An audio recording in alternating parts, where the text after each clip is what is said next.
Welcome back, guys. Today we're looking at the very first City Concours event that took place in the heart of the City of London.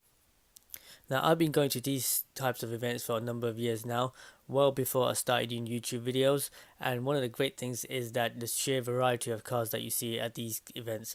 You see classic cars, supercars, hypercars, and cars that you don't normally see or you're unlikely to see in public. These are the very special limited editions or one-off cars. It's not practical for me to show you all the cars in this single video, it would just be too long. So what I've decided to do is to do a highlights video where I show you some of the great cars in this one. And the cars that I want to take a more in-depth look at, I'll do individual videos for those. So please subscribe for those ones. One of the cars I've always wanted to see is a Maserati MC12, and at this show there were two. You got the race car version here, which is extremely rare, and the road car version. I've actually decided to do a separate video for this Enzo based car because I think it's an interesting car to look at in depth. Now what we got here is a Pagani Huayra Tempesta. The Tempesta package was launched in 2016 for Huayra owners who wish to upgrade their car at a cost of €160,000.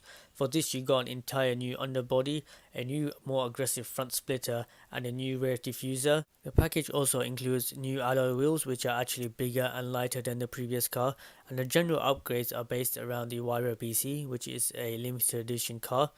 The upgrades do not include an increase in power. It still has the same 730 brake horsepower engine from a V12 6-litre AMG. It does however include a brand new exhaust system which is made from titanium and just weighs 7 kilograms. One of the things that I like about the Huayra is the way these 4 exhaust tips are arranged in this square format. And here we have a close-up look at the new exhaust system, which the color looks great, and apparently it changes color as you use the car. The exhaust looks pretty new from here, so I guess the car has just had its upgrade fairly recently and has not been used. Moving from one of the latest hypercars to what is now considered a classic, the Bugatti EB110. This car was launched in 1991 and it was actually built in Italy, unlike modern day Bugattis which are built in France. It was also designed by an Italian, Marcello Gandini, who is famous for designing the Miura, Countach and Diablo. The car has a 3.5 litre V12 quad-turbo engine with 4-wheel drive. It does 0 to 60 miles an hour in 3.5 seconds and a top speed of over 213 miles an hour. They also made a lightweight hardcore version of this car, the SS, with 603 brake horsepower. One of his famous buyers was Michael Schumacher. Due to mistakes being made by the owners of Bugatti and economic conditions, the company ended up going bankrupt and they only made about 139 cars. VW would eventually buy the rights to the name. They also decided to make the world's first hypercar, the Veyron, and move production back to Bugatti's historic homeland, France. Events like this bring out some very special cars, and this is one of them, the Alfa Romeo Disco Volante SPYDER by Touring. It is based on the Alfa Romeo Competizione SPYDER and is only one of 7 cars built. It's built in a traditional coach-built manner where the donor provides the donor car, which is the Alfa 8C, and Touring builds the body by hand.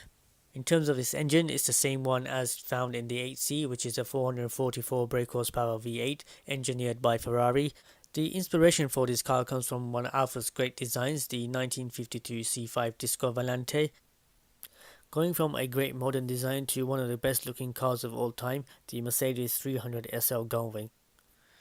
I've done an in-depth video on this car, so I'll leave a link somewhere in this video or below where I discuss the history of the car and how it came about. It seems that no car event is complete these days without having at least one of the 3 modern day hypercars there, and at this event all 3 were there. For this video I've decided to include the McLaren P1.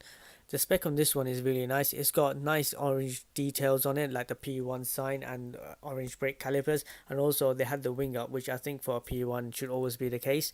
I will be doing a longer video on the P1 as well as the La Ferrari, which is part of the Ferrari video, so look out for that, and thank you for watching. I'll see you next time.